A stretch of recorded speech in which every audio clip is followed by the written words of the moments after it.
এই 5 তারিখের ঘটনার পরে কিন্তু আমার কাছেই প্রথম অফার আসছিল যে আপনাকে একটা ভারত বিশাল অবিসংবাদিত নেতা হিসেবে আমরা গড়ে তুলবো, আপনি সামনে থাকবেন। শুধু যখন তাকে বহিষ্কার করে এই চিন্ময় কৃষ্ণ কিন্তু ইসকনের বিরুদ্ধে মামলাও করেছে সেই সময়, যে আওয়ামী লীগের সময় এই সমস্ত বড় বড় ঘটনাগুলো ঘটছে, গ্রামকে গ্রাম জ্বালিয়ে দিচ্ছে সেটার, এবং হিন্দুর সংখ্যাও কমে যাচ্ছে। তখন এই লীলারাজ ব্রহ্মচারী এবং চিন্ময়রা এরা কিন্তু সংবাদ সম্মেলন করে বলেছে যে না, হাসিনার আমলে 2008 থেকে 2023 সাল পর্যন্ত কোনো ঘটনা ঘটে নাই। মূলত হচ্ছে ইসকনের নামে চলছে, ইসকনের ধারে কাছেও নাই।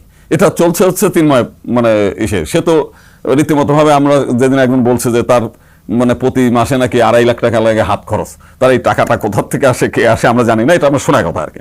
তো মূল বিষয়টা হচ্ছে তার পিছনে তো নওফেলরা আছে, এদিকে রংপুরের বিষয়টা আমরা শুনেছি যেটা খালিদ মাহমুদ সহ আরো কয়েকজন আছে। তো তারা যদি মনে করে যে অন্যের পয়সায়, অন্যের শ্রমে, অন্যের লোক বলে আমি নেতা হয়ে যাব, তো এই লোভটা কে ছাড়ে? গেরুয়া ড্রেস পরলে অনেকেরই আবার মাথা ঠিক থাকে না। আপনার এইখানে দেখেন আজকে ভারত এনার বিরুদ্ধে বলতেছে, পক্ষে বলতেছে, কিন্তু ভারত কিন্তু রাম রহিমকে ঠিকই বিতাড়িত করেছে। ভারত কিন্তু প্রতিনিয়ত এই সমস্ত সাধু সন্ন্যাসীদের ঠিকই সাইজ করে।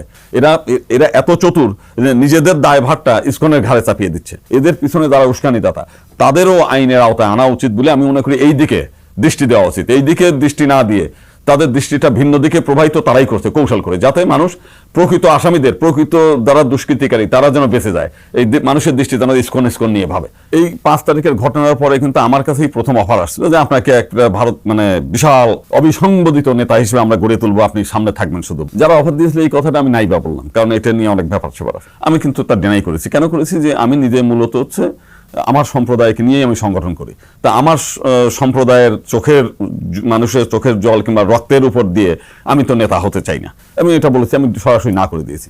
পরবর্তীকালে তারা বেছে নিয়েছে ইসকনের, যে উনি তো ইসকনের না, উনি 2023 সাল থেকে ইসকন থেকে বহিষ্কৃত, এবং তার বিরুদ্ধে ইন্টারন্যাশনাল চাইল্ড প্রোটেকশন যে টিম তাকে বহিষ্কার করেছে অনৈতিক কর্মকাণ্ডের বিষয় নিয়ে। সেটা নিয়ে সবাই জানে প্রত্যেকে, এবং ইসকনের মন্দির থেকে তাকে বহিষ্কার করা, ইসকন মন্দিরে এসে থাকতেও পারবে না এরকম। কিন্তু ওইখানে নওফেল সাহেব, আপনারা জানেন যে আওয়ামী লীগের এক নেতা, এবং আজম ও নাসির, উনারা দুইজন হচ্ছে পুণ্ডরিক আশ্রম নামে একটা আশ্রমে সেখানে শেল্টার দিয়ে, উনার এবং আরেকটা লীলারাজ ব্রহ্মচারী দুইজনকে সহ আর কয়েকজনকে একটা টিম মিলে ওখানেই তাকে আশ্রয় দিয়েছে, এবং সেখানেই তারাই পেট্রোনাইজ করে তাকে রেখেছে। এবং যখন তাকে বহিষ্কার করে এই চিন্ময় কৃষ্ণ কিন্তু ইসকনের বিরুদ্ধে মামলাও করেছে সেই সময়।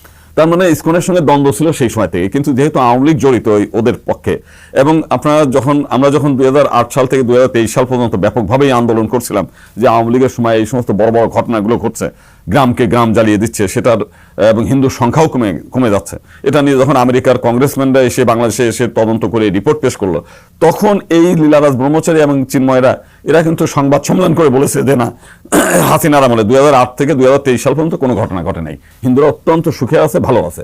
এবং শুধু তাই না, জো বাইডেনকে তারা চিঠি লিখেছে যে এদের বিরুদ্ধে ব্যবস্থা নিতে, কংগ্রেসম্যানদের বিরুদ্ধে। তার তাদের এত তারা তো ধর্ম চর্চা করবে, আধ্যাত্মিক চর্চা করবে, তো তারা এই দেশের হিন্দুদের কি হচ্ছে না হচ্ছে আমেরিকার বিরুদ্ধে, আমেরিকার প্রেসিডেন্টের কাছে তারা চিঠি লিখছে। কারণটা কি? সে 2023 সালে। তার তখন থেকেই তারা হচ্ছে আওয়ামী লীগের পারপাস সার্ভ করার একটা পরীক্ষিত নেতা। মূলত হচ্ছে ইসকনের নামে চলছে, ইসকনের ধারে কাছেও নাই। এটা চলছে হচ্ছে চিন্ময় সে তো রীতিমতো ভাবে আমরা যেদিন একজন বলছে যে তার প্রতি মাসে নাকি 2.5 লাখ টাকা লাগে হাত খরচ, তার এই টাকাটা কোথা থেকে আসে, কে আসে আমরা জানি না, এটা আমরা শোনা কথা আর কি। তো মূল বিষয়টা হচ্ছে তার পিছনে তো নওফেলরা আছে, এদিকে রংপুরের বিষয়টা আমরা শুনেছি যেটা খালিদ মাহমুদ সহ আরো কয়েকজন আছে। তো তারা যদি মনে করে যে অন্যের পয়সায়, অন্যের শ্রমে, অন্যের লোক বলে আমি নেতা হয়ে যাব, তো এই লোভটা কে ছাড়ে? এখানে চট্টগ্রামে আজ 100-র উপরে মানুষ জেলের মধ্যে পড়তেছে। সে কিন্তু যখন রংপুরে যাচ্ছে সে কিন্তু খুব আনন্দের সঙ্গে হাসি মুখে যাচ্ছে। তার মনের মধ্যে কিন্তু এই কষ্টটা নাই যে আমার আন্দোলনের ফলে আজকে 100 লোক জেলে, প্রায় 2,500 লোকের বিরুদ্ধে মামলা হয়ে গেছে। আমি নিজে আজ 25 বছর ওকালতি করি। একজন মানুষের বিরুদ্ধে যখন মামলা হয়, তার যে আহাজারি, তার আত্মীয় স্বজন, তার ছেলে মেয়েদের কোর্টের প্রান্তে প্রান্তে দৌড়াইতে উকিলের ফি, পেশকারের ফি, শেষদার নানান জনের অর্থ দিতে পরিবারগুলো একেবারে নিঃস্ব হয়ে যায়।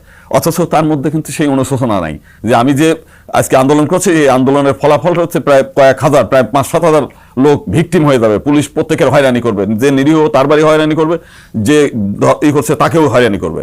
এই হয়রানির ফলাফলে আমার কর্মকাণ্ডের ফলে আজকে সমস্ত হিন্দু সমাজ আজকে ভিকটিম হয়ে যাচ্ছে সমস্ত জায়গায়। এই যে মাদারীপুরের এক জায়গাতে সেই মানে কালকে তাড়ায় দিছে ইসকনের লোকদেরকে, এবং সাধারণ হিন্দুরা রাস্তায় হাঁটতে পারতেছে না, অনেকেই ভয় পাচ্ছে, মনে করছে শাখা হিন্দুর পড়ে যাবো, বিপদে পড়বে। না, এর দায়িত্ব নাই, সে তো মানে নেতা হয়ে আনন্দিত বোধ করতেছে, আমি বিশাল নেতা হয়ে গেছি। গেরুয়া ড্রেস পরলে অনেকেরই আবার মাথা ঠিক থাকে না। আপনার এইখানে দেখেন আজকে ভারত এনার বিরুদ্ধে বলতেছে, মানে পক্ষে বলতেছে, কিন্তু ভারত কিন্তু রাম রহিমকে ঠিকই বিতাড়িত করেছে। ভারত কিন্তু নিত্যানন্দ নামে একজন সন্ন্যাসী, যে হচ্ছে আমেরিকায় যে একটা নিজেই হিন্দু ল্যান্ড মানে হিন্দু রাষ্ট্র ঘোষণা করে ফেলছে, সেও ধর্ষণের আসামি। এবং ভারত কিন্তু প্রতিনিয়ত এই সমস্ত সাধু সন্ন্যাসীদের ঠিকই সাইজ করে, কিন্তু বাংলাদেশের এই সাধু নিয়ে তারা এত উতলা হচ্ছে, অথচ তার বিরুদ্ধে তো এই অভিযোগই।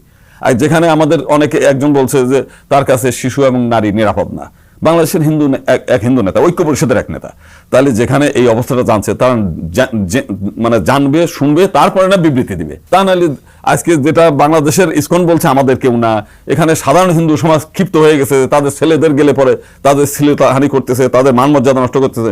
নারীরা বলতেছে, তাদের ভক্ত সংঘরা বলছে যে এদের দ্বারা আমাদের এই সন্ন্যাসী, এই সমস্ত মানে খারাপ সন্ন্যাসীদের কারণে আমরা ধ্বংস হয়ে যাচ্ছি, অথচ সেটাকে নিয়ে তারা রাজনীতি খেলতেছে।